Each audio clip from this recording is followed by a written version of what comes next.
Hello everyone, सबका स्वागत है आज की इस वीडियो में जिसमें हम डिस्कस करेंगे important derivation of chapter wave optics. तो इस पूरी सीरीज में हम देख रहे हैं हर चैप्टर में कौन कौन से डेरिवेशन हमारे लिए इंपॉर्टेंट हैं और एनसीईआरटी में वो कहां पे दिए हुए हैं। तो आज हम देखेंगे कि वेव ऑप्टिक्स में कौन से डेरिवेशन है जो बोर्ड बार बार पूछ रहा है, पिछले 10 सालों में पूछे गए हैं और कितनी बार वो पूछे गए हैं और एनसीईआरटी में वो कहां पर दिए हुए हैं। तो let us start with the chapter wave optics. तो देखते हैं वेव ऑप्टिक्स में कौन कौन सा डेरिवेशन हमारे सामने है। पहला डेरिवेशन यहां पे है, verify the law of reflection using हाइगन प्रिंसिपल। हाइगन प्रिंसिपल का यूज करके लॉ ऑफ रिफ्लेक्शन जो होता है कि I इक्वल टू R जो होता है वो हमें प्रूव करना है।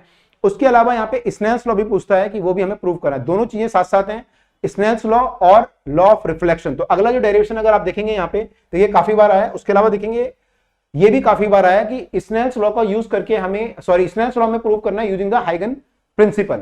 तो लेट अस सी कि एनसीईआरटी में कहां पे दिया गया। दोनों ही साथ साथ में दिए गए हैं, दोनों ही ये साथ साथ में है। अगर देखेंगे देखो ये दिया गया यहाँ पे कि अगर हम देखेंगे यहाँ पे तो रिफ्रैक्शन यहाँ पे पहले प्रूव किया गया कि रिफ्रैक्शन जो होगा वहां पे स्नेल्स लॉ जो है sine i by sine r की जो वैल्यू होती है वो यहाँ पे प्रूव की गई है। देखिए यहाँ पे प्रूव किया गया sine i by sine r जो है V1 बाई V2 के बराबर होता है और उस पर फिर हम उसको एन की फॉर्म में लिख सकते हैं, यानी कि रिफ्रैक्टिव इंडेक्स की फॉर्म में लिख सकते हैं। तो ये बात यहाँ पे लिखी गई है। अगर आप देखेंगे तो ये रिफ्रैक्शन प्रूव किया गया है। उसके बाद आप देखेंगे तो यहाँ पे जो है ये फिर रेयर मीडियम का प्रूव है, आप कोई भी एक प्रूव कर सकते हैं।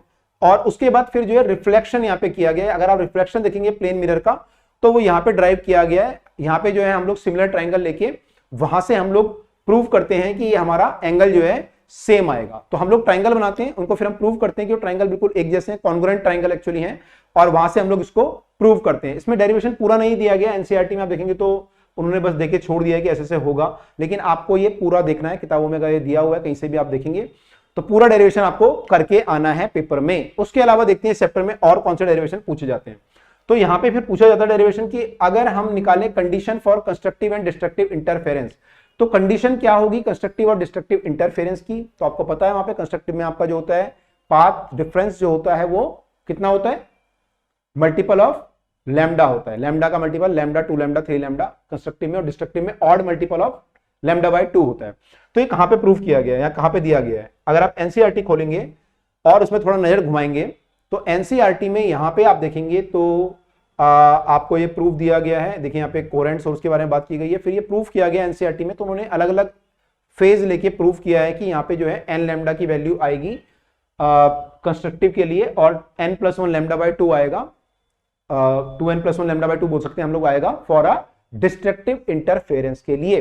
तो यहाँ पे किया गया, हालांकि डेरिवेशन बहुत अच्छी तरह से यहाँ पे नहीं किया गया, तो कोई गाइड वगैरह आपके पास अगर है उसकी हेल्प आप यहाँ पे ले सकते हैं इस डेरिवेशन के लिए। अगला डेरिवेशन हमारे सामने कौन सा है, अगला हमारे सामने यहां पे है derivation of resultant intensity due to two light waves of given phase difference. तो गिवन फेज डिफरेंस अगर है तो रिजल्टेंट इंटेंसिटी कितनी होगी, ये डेरिवेशन यहां पे दिया गया एनसीईआरटी में बिल्कुल ठीक से।